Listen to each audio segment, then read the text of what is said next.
Good morning. Thank you.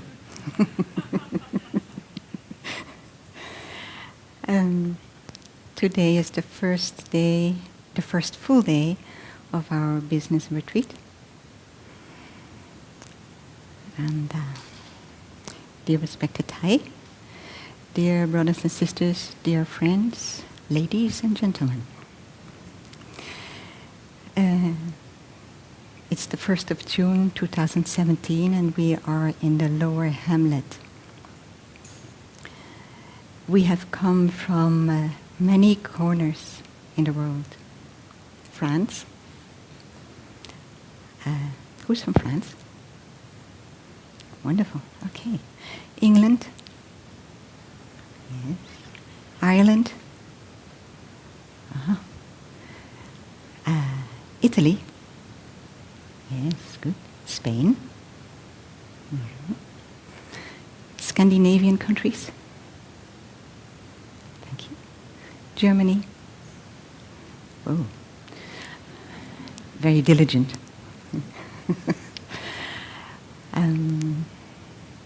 Spain, Portugal. Thank you. Other European countries I haven't mentioned. Netherlands, yes, thank you. Belgium, yeah, yes, many countries, thank you. India, thank you. India, United States, yes. Australia, yeah. Africa, yeah. Thank you. Yes, thank you, thank you. And any other countries I haven't mentioned? South America, Costa Rica, Japan,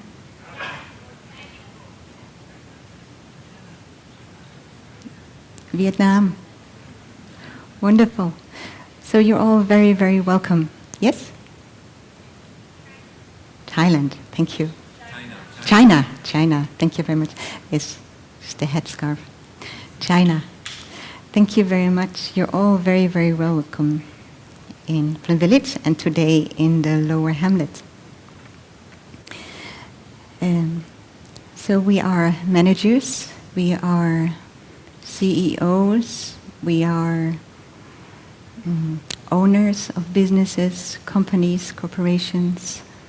We may be advisors, we may also be employees, we may be partners of managers and business people. But we all have come here because we feel there is still something we need to find out. We need to know. We need to be able to do. And maybe this can be just put into one sentence. That what we're looking for may be, who is the boss? I mean, the real boss. Yeah? The real boss. It's maybe something we would like to find out. Yeah? And that's what we will be doing this week together. Who is the boss?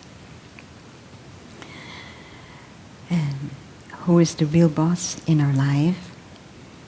Who is leading us? Where is our boss leading us to? In what direction? Are we happy with the direction? Would we like to go in a different direction? Do we have a say in this? It's all those things we were going to look into together this week. And we will get to know our boss, look after our boss, make sure our boss is well and happy. And we will be well and happy too. We know very well if the boss in a corporation is happy, if he's compassionate, kind, patient, we're all very happy. And possibly also kind and compassionate and patient. And some of you may work from an office that you go to every day, and others may work from home. But we're all looking for the same thing. Plum Village is a very big enterprise.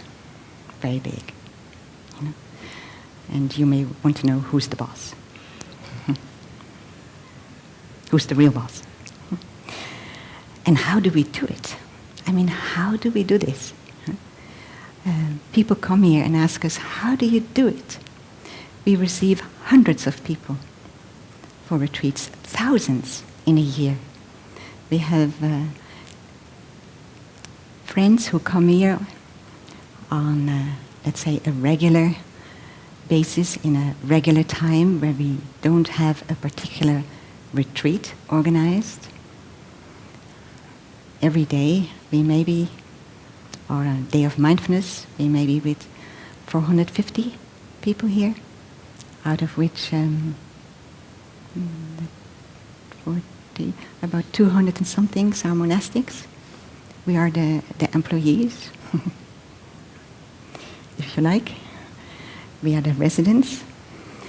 And we have retreats for 400, 500, 600, 700, 800 people on a regular basis throughout the year. So how do we do this? How do we organize it? How can we do it? How are we able to do it? Again and again, year in, year out. And the retreats grow bigger and bigger, and the number of people coming to Plum Village to find refuge is also increasing. So how do we do it?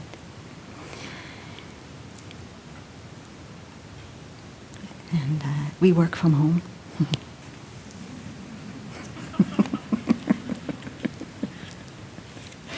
Many people like our home. The logo of Plum Village is mindfulness, concentration, and insight. You will, in the Upper Hamlet, some of you are staying in the Upper Hamlet, and you will have seen the logo in a stained glass window at the entrance or exit of the meditation hall. And you will see it on maybe our letterhead and our official papers.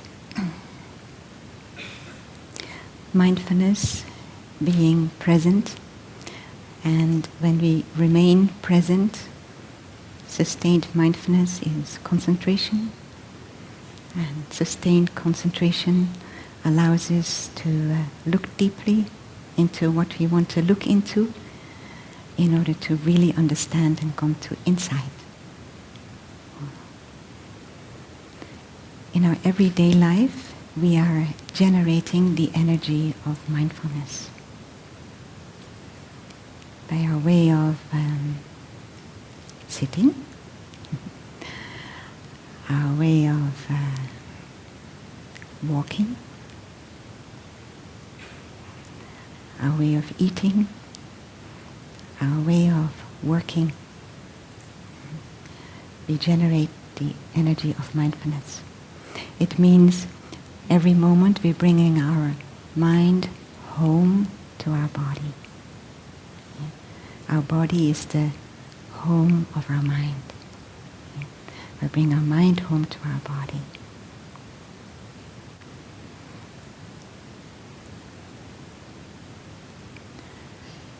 When we hear the sound of the bell, we're bringing our mind home to our body, to be truly present here and now. And being truly present means being mindful.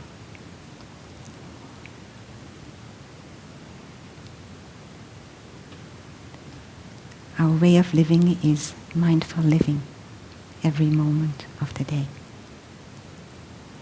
throughout the day. Coming back, and coming back.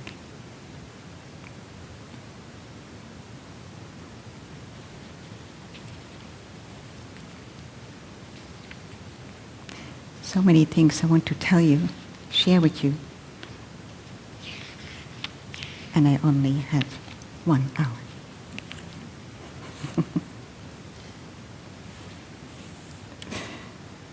But that's enough.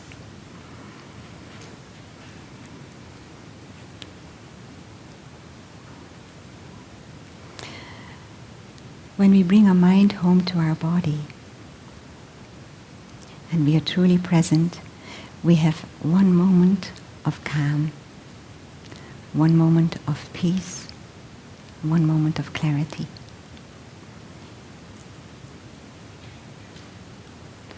Every time we take a step and we take it mindfully, we have one moment of peace.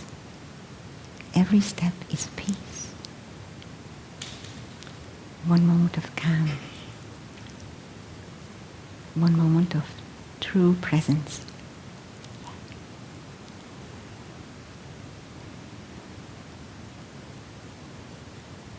Nowadays, we receive a lot of information. We speak of information overload.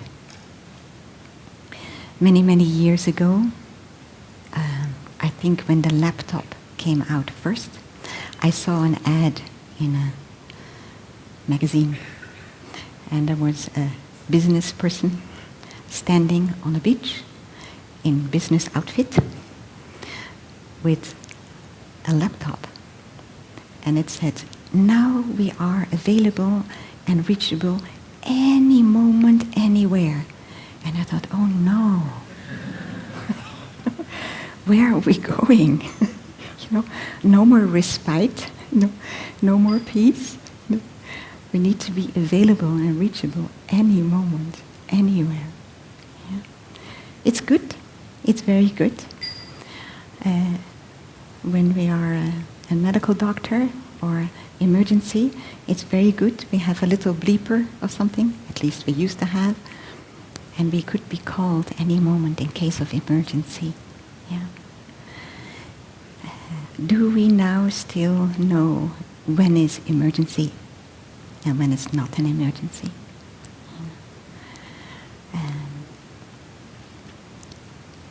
Do we need to app right now this particular information at this particular moment to this particular person? We contribute to the idea that we need to be available any moment, anyway, anytime. At times, robbing ourselves of freedom, and maybe also contribute to the loss of freedom of our recipient, the person who's receiving our messages.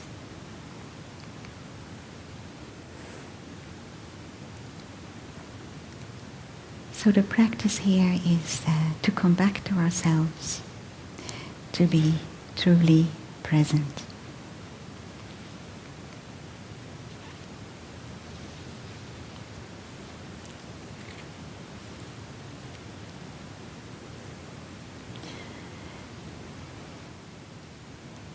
To be able to do what we do in freedom and to enjoy it.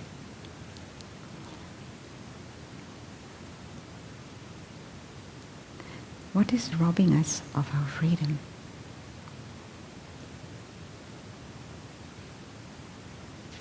Our mind observes everything, just about everything, a lot.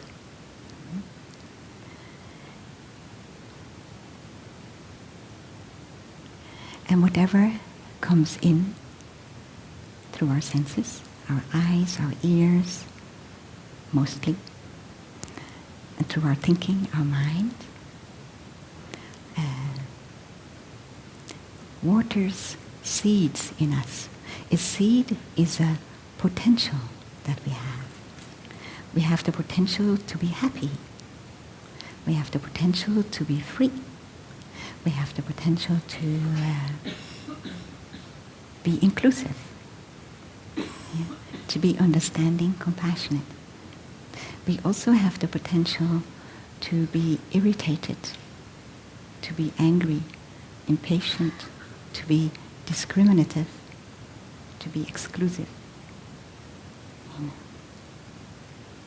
And what comes in will determine what goes out. If we want to get ourselves out of a situation we have to go in. We have to look inside, take care of ourselves in order to come out.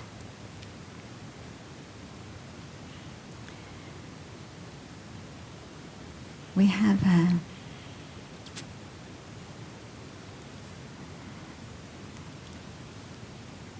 a lot of input.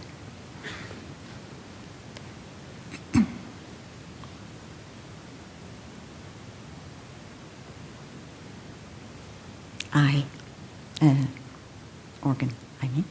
Can you see? Yeah. There's a lot of input through our eyes. Yeah. When we look around, we see many things.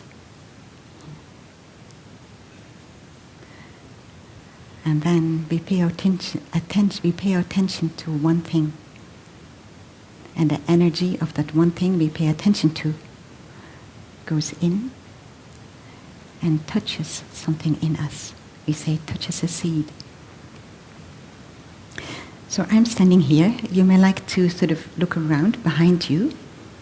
From here I see trees, house, cars, bicycle, sky, grass, see many things. Now what do I choose to pay attention to? I can choose the cars and say, oh, pollution, why didn't they come by train? We would pick them up at the station. Yeah.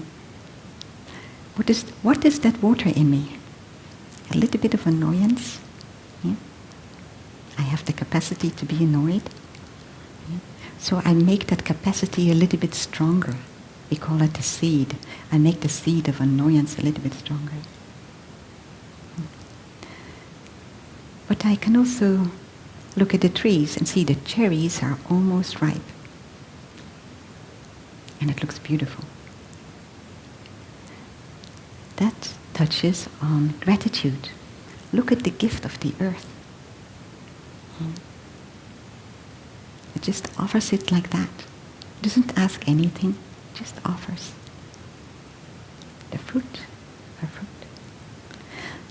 Gratitude. When we have gratitude in ourselves, we are in a very good place to take care of suffering. I can choose what to look at. So, let's say,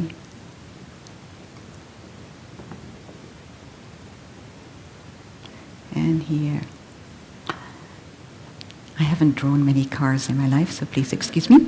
I'll do my best. Something like this, right? Okay, so there's contact. And this contact waters a seed in my depth of my consciousness. This is the depth of our consciousness. It doesn't look like this consciousness, but it's just for sake of understanding. And here are our potentials, form of seeds. And this is our sight. Contact.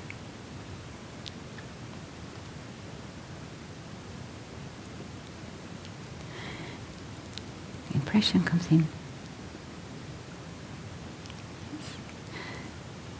And now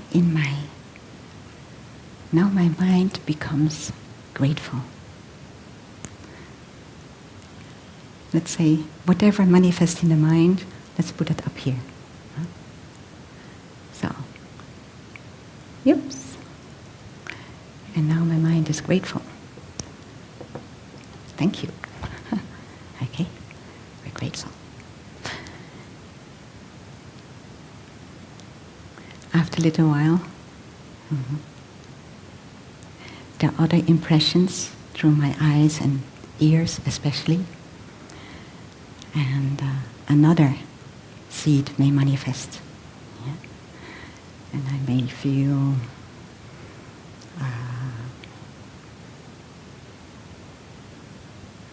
concerned about something. when I hear there is an issue that needs to be solved. And then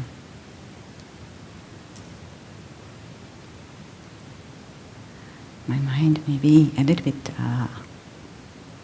pensive.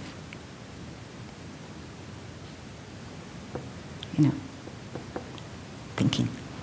Yeah. Pensive mood, concerned. Yeah.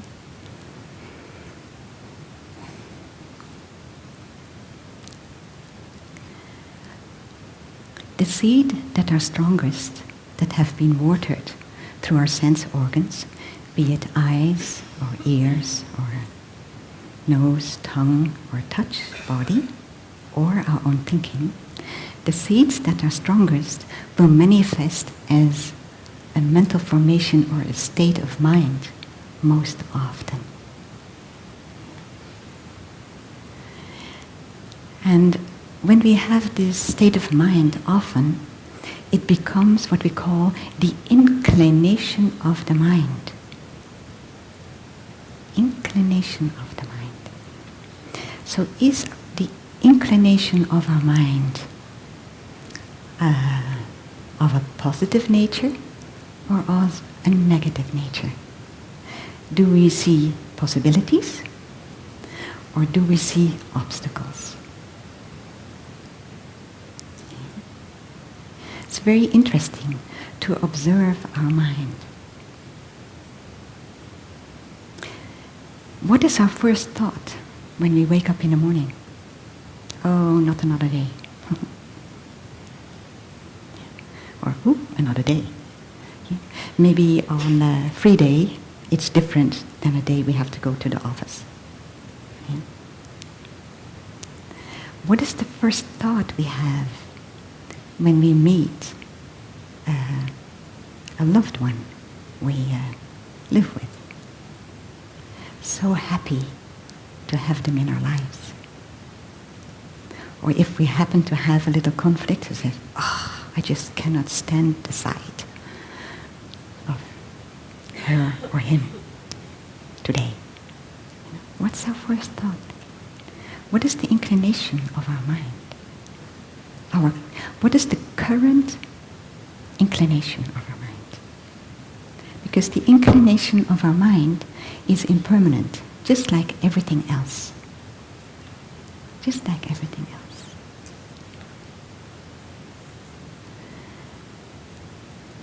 What is the first thought when we step into the office? What is our first thought when we meet a colleague? It may depend on the relationship we have with a colleague. If it's good, we'll be very happy. If it's not so good, we may not be so happy.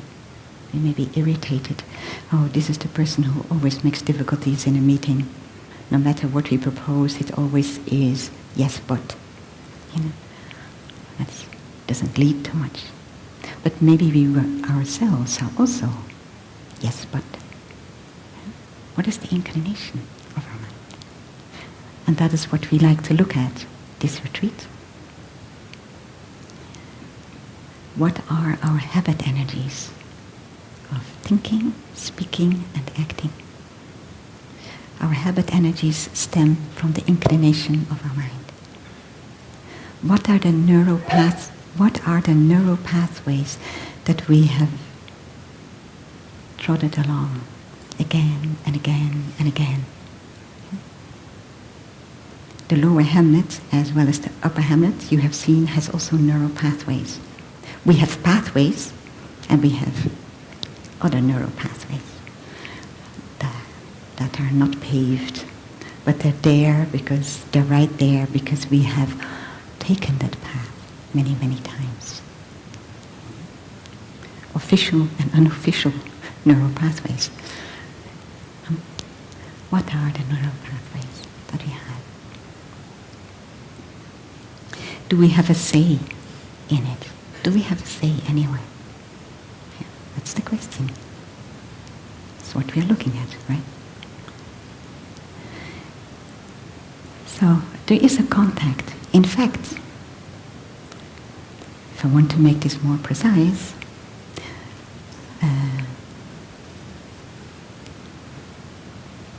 there's also contact here. When I look out, I'm in contact with everything that's there.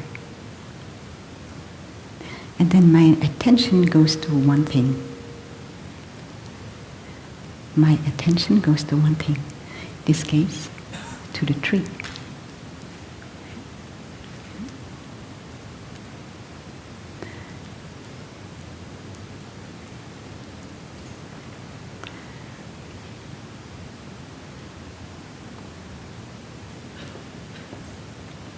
I choose the tree. That's where my attention goes. The tree.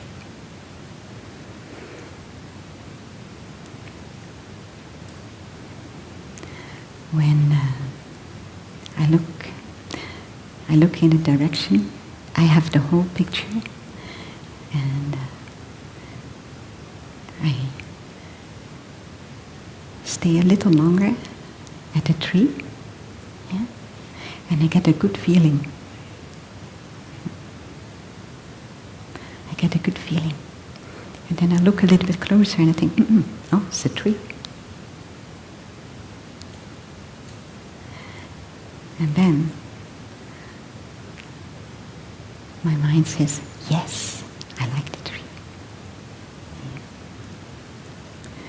When I look at the car, I also have a feeling a little bit. I know it's a great commodity. Yeah. I have a little bit of feeling, and then I say, oh, it's a car. And then my mind says,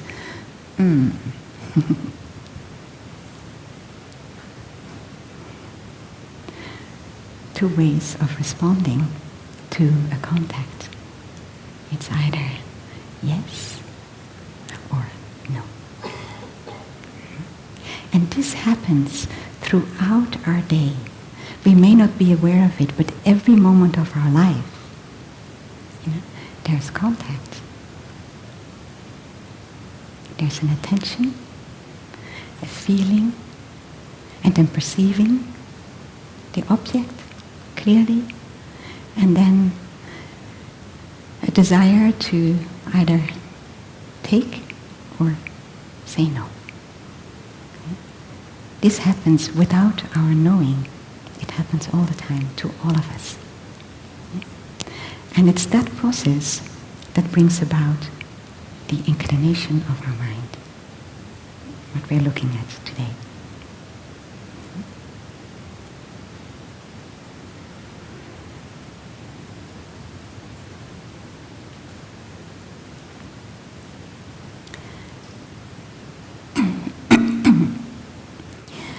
Let us practice being in contact. We're in contact with many sounds. There's a little bit of rustling. There's the sound of the loudspeaker, and there will be a sound of the bell. And let us choose the sound of the bell. Let us pay attention to the sound of the bell. And allow ourselves to bring our mind home to our body. And then to pay attention, to be in contact with our breathing and our body. And also our mind. So let's enjoy the sound of the mind and come home to our body.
We say that is attention that we call mental attention.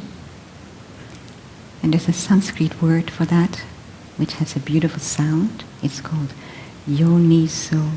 It's called, attention is manaskara. And this mental attention can be of two kinds. Appropriate attention or inappropriate attention. And the Sanskrit word for appropriate attention is Yonisomanaskara. I mean the sound already. Yonisomanaskara. It means appropriate attention. So what is the difference between appropriate attention and inappropriate attention?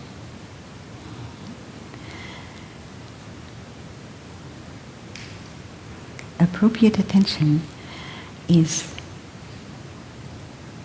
choosing an object of attention that leads to well-being, our own well-being, the well-being of others, the well-being of society, the world, and the well-being of Mother Earth.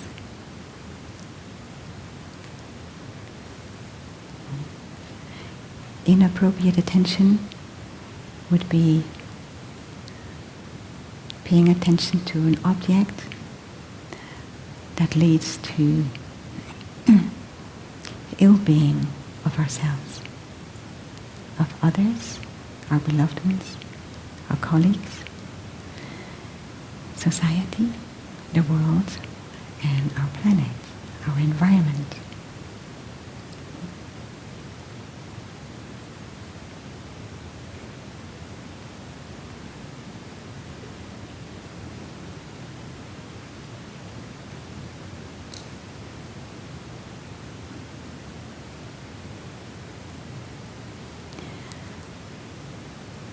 So a tree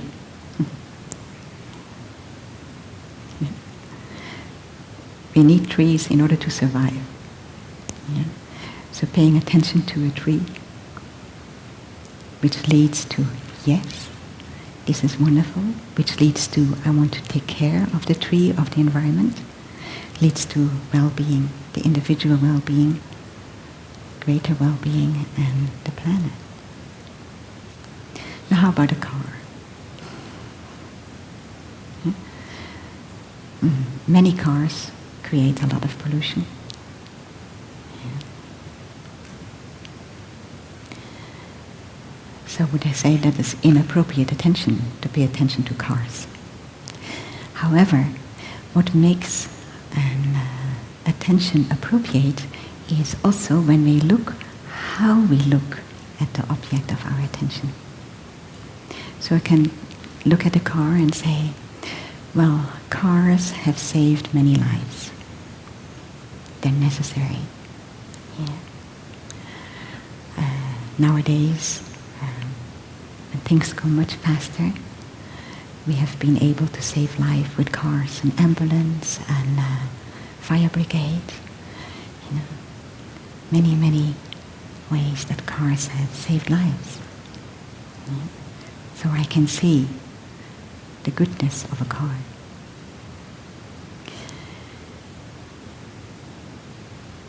And a car is also a car because of many causes and conditions that have come together. It's not the car's fault that the car is there. Right? Okay? And this is very important. Let's say we think of a politician. We think of some politicians and we may be very happy. And we may think of another politician or other politicians and we may not be so happy. So we should not bring our attention to a politician that doesn't make us happy. It's not a good object of attention. Water seeds of fear, of anger, of discrimination. No. We can look at a politician or anybody in our life that we have a difficulty with, and we stop and look deeply. That person is the way that person is because of many causes and conditions. many causes and conditions. Where they were born, under what circumstances they were born, their environment, the seeds that they already had in their store consciousness. We all have the same seeds. That's the store, the seeds at the bottom there is called the store consciousness, that part of consciousness. We all have the same seeds, except every single one of them, every single one of us has a different strength of a particular seed. We all have the seed of anger, we all have the seed of discrimination, we all have the seed of inclusiveness, of happiness, we have the seed of greed, we have the seed of generosity.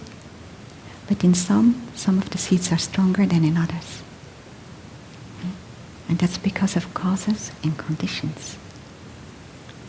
And when we see this, we will understand if someone causes harm without condoning the harm they do, we see they need our help. How can we help? How can we help? So, whether attention is appropriate or inappropriate depends on the object and how we look into the object. Two aspects.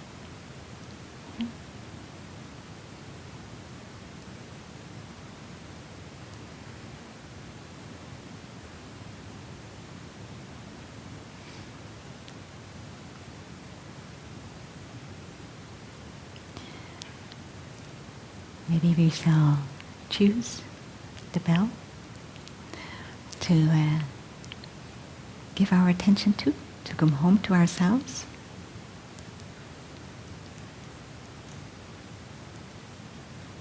To listen to the sound of the bell and only the sound of the bell. To pay our attention to just the sound of the bell. And have one moment of peace, one moment of calm and clarity. And let everything else to the side and enjoy the sound of the bell.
We have a text, a sutra.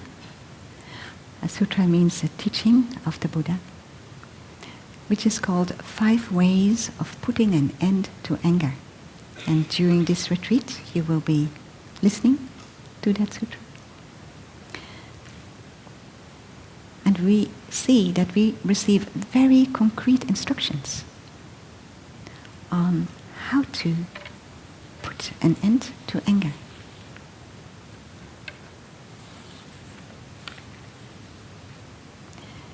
Here we are advised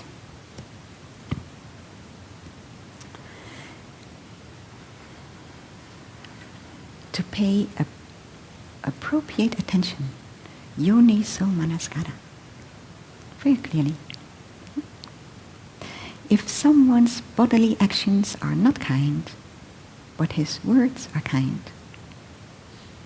we should not pay attention to their bodily actions, but pay attention to their words. You know? We choose.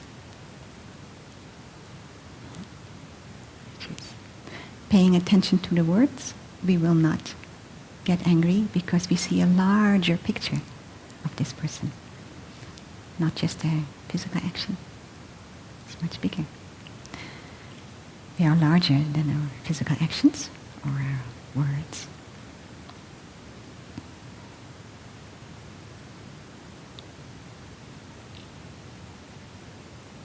And paying attention to their kind words, we are watering the seed of acceptance, of inclusivity. We are nourishing our well-being. Now, what if somebody's words are not kind? Well, if their physical, bodily actions are kind, you pay attention to their bodily actions and not to their words.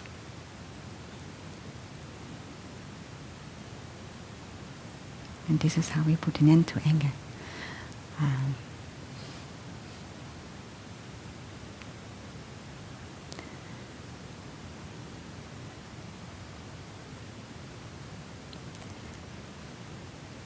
If somebody's bodily actions and words are not kind, what then? Woof. This means we need a little bit more mindfulness, hence a little bit more concentration, have a little bit deeper insight. Okay? We have to look a little bit closer, and we may discover a little bit of kindness in their heart, and then we pay attention to that. Yeah? So we are asked to really and truly be present and look deeply into our self, to start with. Because sometimes we speak very harshly to ourselves, and we get angry with ourselves. Into our beloved ones, our colleagues, our employees, society, and the world at large.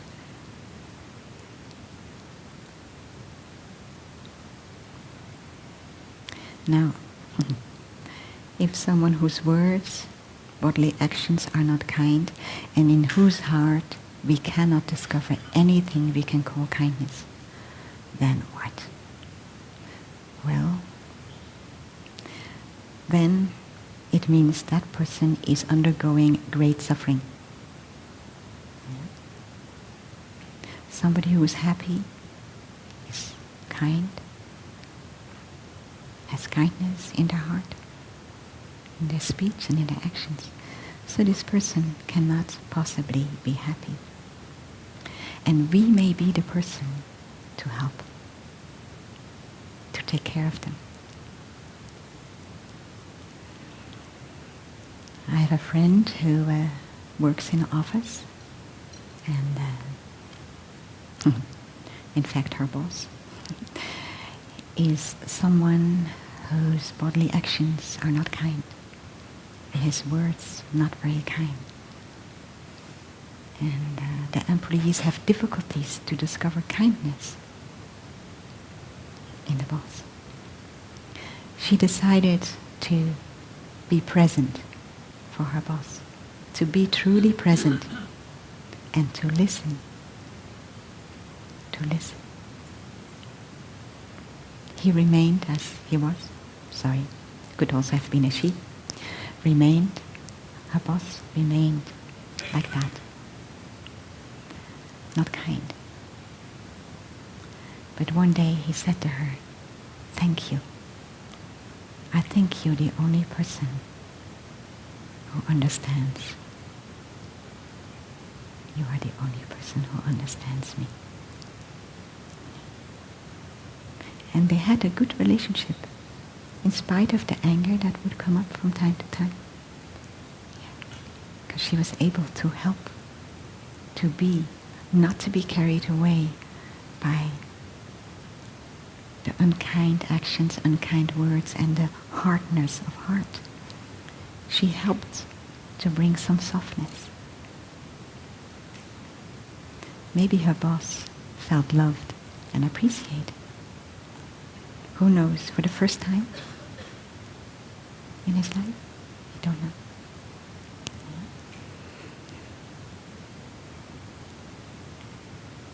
So by having love and compassion towards that person, if we're able to open our heart, we will be able to put an end to our anger and really help the other person. It's a tall order. However, we have the bell, sound of the bell, to help us to come back to ourselves, to come home to ourselves, to take care of ourselves, to become aware of Yonisomanaskara or Yonisomanaskara of mental attention, to see whether our mental attention is appropriate or inappropriate. What does it water in us? Our mental attention determines the inclination of our mind. So by listening to the sound of the bell, bringing our mind home to our body, and to take care of what we find in ourselves, breathing, holding, looking deeply, coming to insight, we're creating an inclination of the mind that is loving, compassionate, understanding, insightful.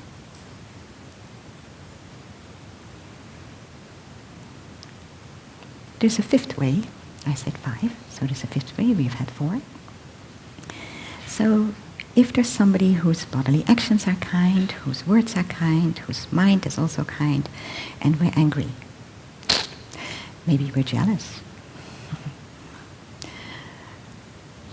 We're jealous, and out of the jealousy, anger arises. Why does this person get this, and why don't I get it? Why are they successful? Why am I not successful? If we're angry with a person like that, then we're told we're not wise. We're not wise.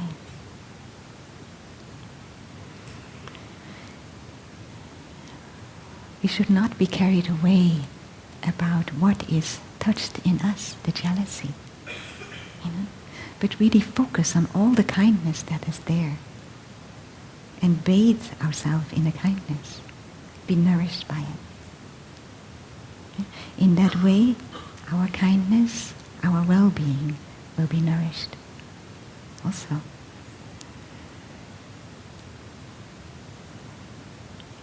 And when we do that, then we're called wise. Called wise. In order to be able to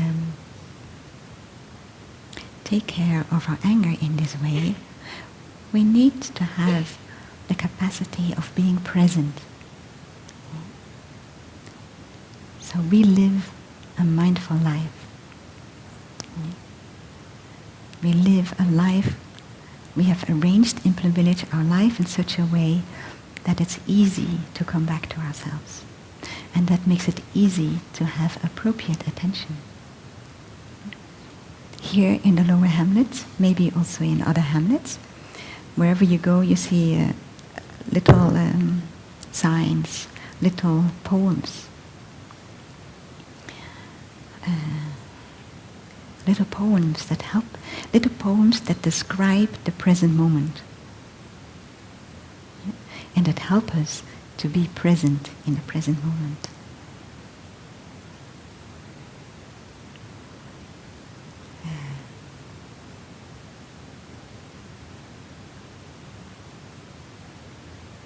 Brushing my teeth and rinsing my mouth, I vow to speak purely, lovingly. When in the garden of my heart, then in the garden of my heart, the energy of loving kindness will be born. And I will speak with loving words. This is a free interpretation of the Gatha. You can go to the bathroom and look at the official one. Before I start the car, I know where I am going. If the car and I are one. If the car goes fast, I go fast. So when starting the car, we check do I need to use the car? Yeah. So before I start the car, you put the key in the ignition. Before I turn it, before I start it, I already know where I'm going. And I'm very aware that the car and all the passengers in the car are one. And if the car goes fast, all of us go fast. Yeah.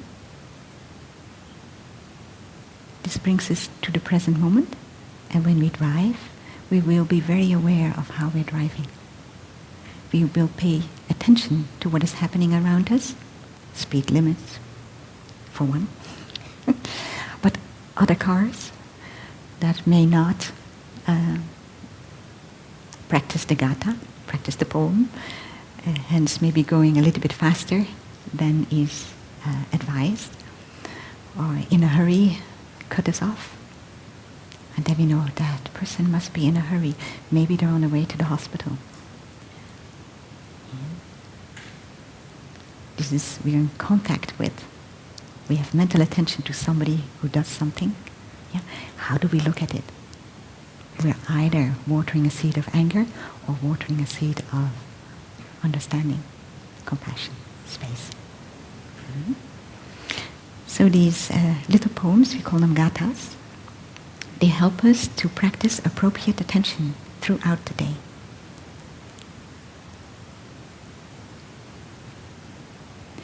Our mind can go in 1,000 directions. But on this path, I walk in peace. With each step, a flower blooms.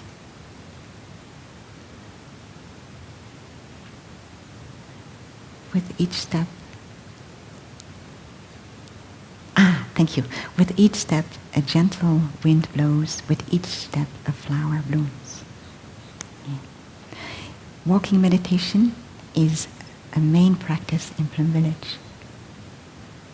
Our teacher, whom we call Thai, which means teacher, tells us that if we do not walk in walking meditation when we are in Plum Village, we cannot say we were in Plum Village.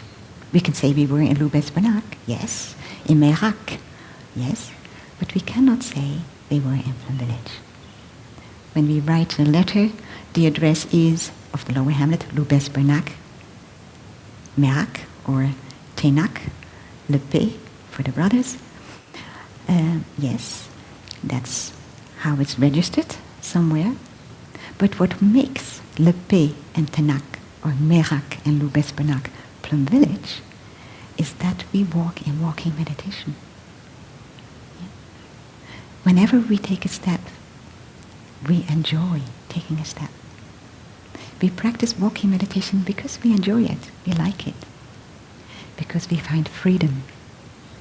Aware of every step, we are no longer carried away by this non-stop thinking. We are free from this non-stop thinking. For one step, 2 steps, maybe 3, and then 10, 20, 30, 40 non-stop thinking. And then again, 1 step, freedom. Another step, freedom, peace, calm, clarity. The good thing about Plum Village, the essence of Plum Village being walking meditation, it means you can take Plum Village home with you. When you walk to your car, when you walk to the bus, the train, wherever you're going, you can be in Plum Village, in the present moment, in the here and now.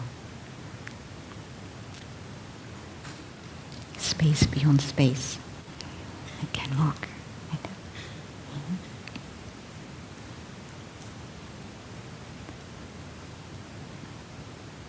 Once a day, we will practice walking meditation together, and together we will be generating this energy of mindfulness, the energy of being truly present in the here and the now, the energy of joy, of peace, freedom, and of healing. One moment, no non-stop thinking radio channel. is one moment of freedom and one moment of healing.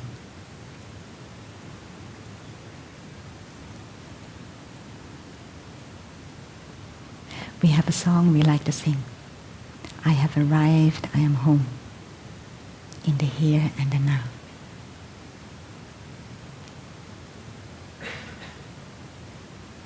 I am solid, I am free, in the ultimate I dwell. I have arrived in the here and the now. That's our true address. Home, here and now. Yeah. That's where our true home is. Here and now. And we take steps in freedom.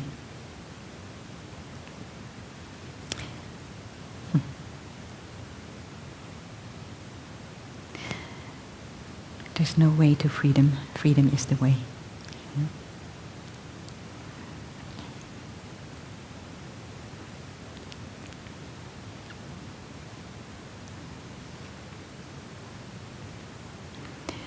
When we look very deeply into the present moment, we can touch the past. We can see the past.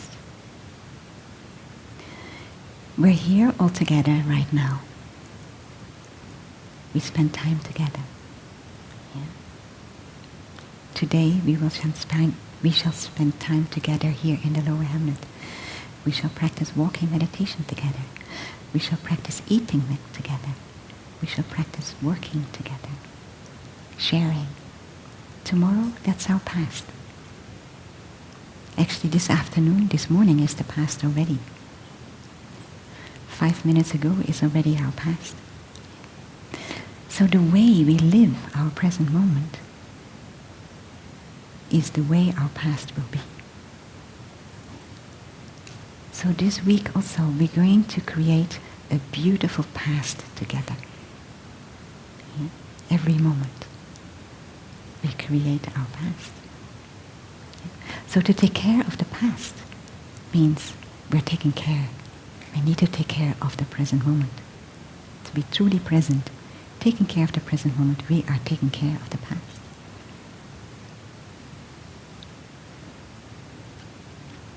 The way we live our day-to-day grows out of the way we lived yesterday, the day before yesterday, a few weeks ago, a month ago.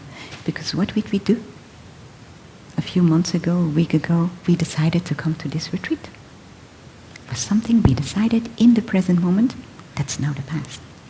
Yeah. So all the choices we make today, that is going to shape our future. What do we pay attention to today?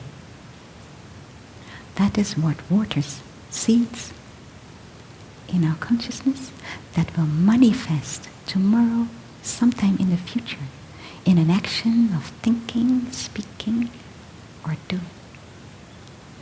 If we want to take care of the future, we do so in the present moment. It's the only moment we can take care of the future. When we need to make a decision concerning the future in our personal life, in our life for our companies, we do so in the present moment. And we need to be very well established in the present moment to have appropriate attention to be able to make the choice that gives us the future we're hoping to live when it becomes the present moment. To try and make a decision while we're dwelling in the future is almost impossible, because the future is shaped by now. Yeah.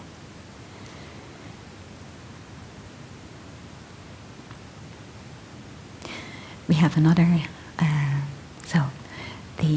I have arrived, I'm home is to come back to the here and now, and by doing so we take care of the present, the past and the future.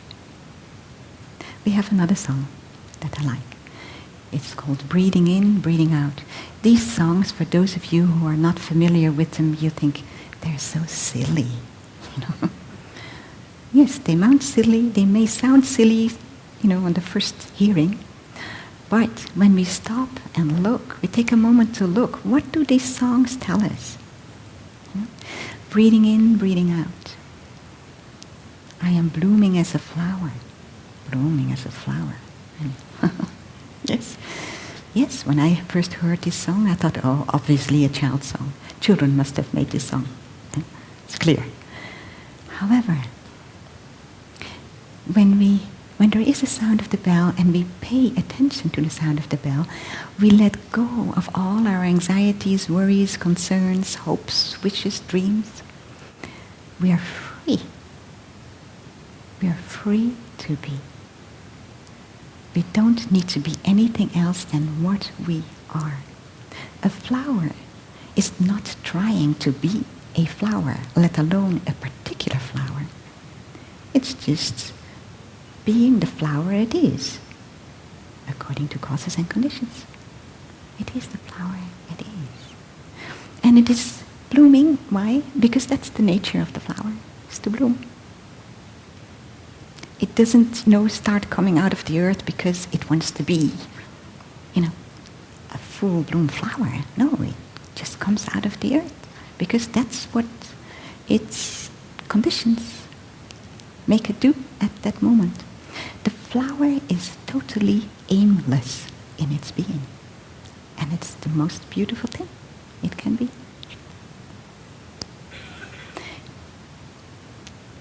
Aimlessness. It doesn't mean we're not doing anything and we're going nowhere. We're just roaming, or floating about like a boat without a rudder on the ocean being thrown to the left and the right. No. We bring our mind home to our body. We're fully present with what we're doing for the sheer joy of doing it. When we're fully present in doing something, it's joyful. It's nourishing. We are our most beautiful self. We'll have a result. We may even say, this is the direction I want to go into. But while we're doing it, we're not lost in, I want to get there, I want to get there, I want to get there. If we have that kind of mind, we're not truly in the present moment. We're trying to be in the future, which is not possible in the present moment. The only moment we can be is the present moment. Yeah. So to be present, to practice aimlessness, to be our most beautiful, is being our most beautiful self.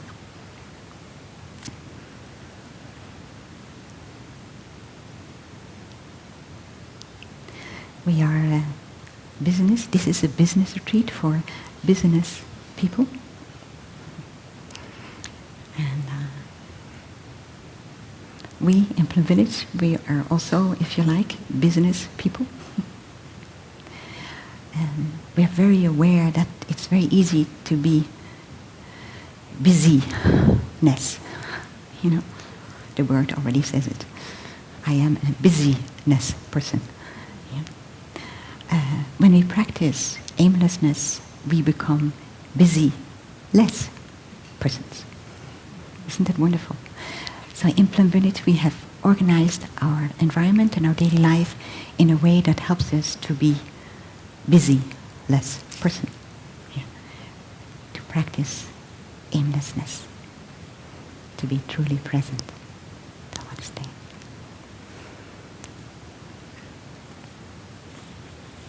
So, I would like to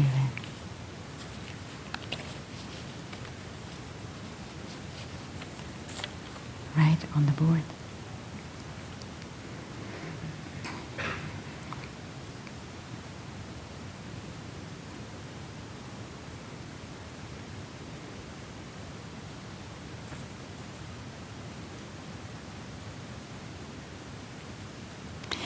We can get very busy because we want to be number one.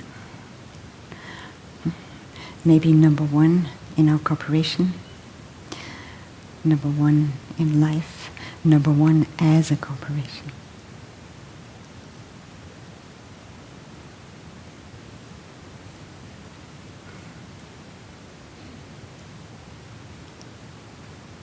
There's nothing against being number one. Somebody has to be number one. There was a 9-year-old little child came home from school. They had some kind of competition, sports. And the child said, Mommy, I won as the very last one. I won as the very last one. What insight for a child. Yeah? Won as the very last one. The joy. Obviously, this child had just done whatever they did with great joy. You know, you can win as the first one, the second, the third, the fourth, or the last one. You know, this child chooses to be happy, and that child is in us. Every single one of us has a child. Yeah? Do we want to be number one, or do we want to be happy?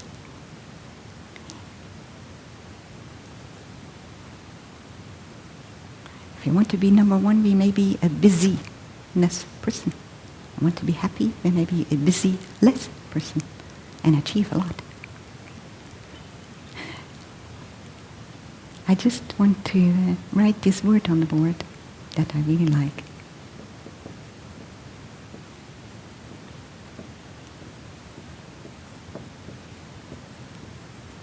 Yonisomanaskara, appropriate attention. And appropriate attention depends on object. So this is the what and the way. Huh? How. Very important. Yonisomanaskara.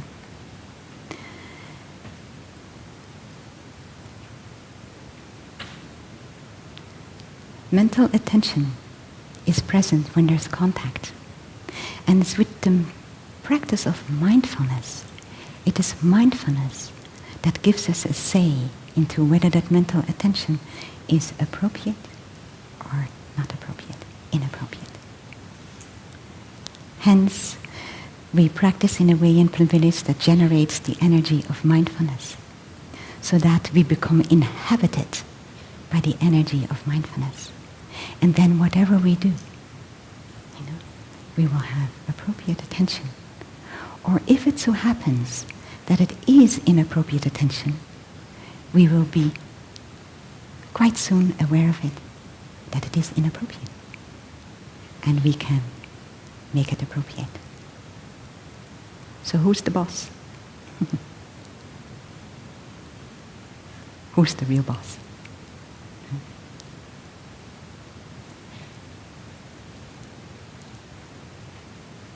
Take care of your mental attention. Practice mindfulness to be able to take care of your mental attention. Then the seeds of understanding, compassion, inclusiveness, happiness will grow stronger. And those strong seeds are the inclination of the mind. You can also say our neural pathways. It is through the practice of mindfulness and Yonisomanaskara that we create our neural pathways. We have a say in it when we practice mindfulness. Yonisomanaskara. So after this, we shall practice walking meditation together. Every step, enjoy every step we make, walking on this beautiful planet, allowing gratitude to come up, the healing energy of gratitude for all that Mother Earth gives us, gratitude for all of us here giving each other support in our practice. Gratitude for our loved ones at home, without whom our life would be very different. Gratitude for our employees who are there. Generating the energy of mindfulness, being inhabited by the energy of mindfulness, being able to listen, to understand. Maybe when we meet our colleague, our employee, whom we consider difficult, who may need our help. We walk in freedom, we walk in peace, we heal ourselves. Can offer that peace, that freedom and healing to others. Every time bringing our mind home to our body. We may be working in an office, we may be working from home, but we can all live from home. Bringing our mind home to our body and being established in the present moment, the only moment we have. So let's enjoy this retreat together. We will hear a lot more about how to take care of ourselves so we can take care of others. We can become a Busi-less business person. I wish you all a happy retreat. And thank you for listening.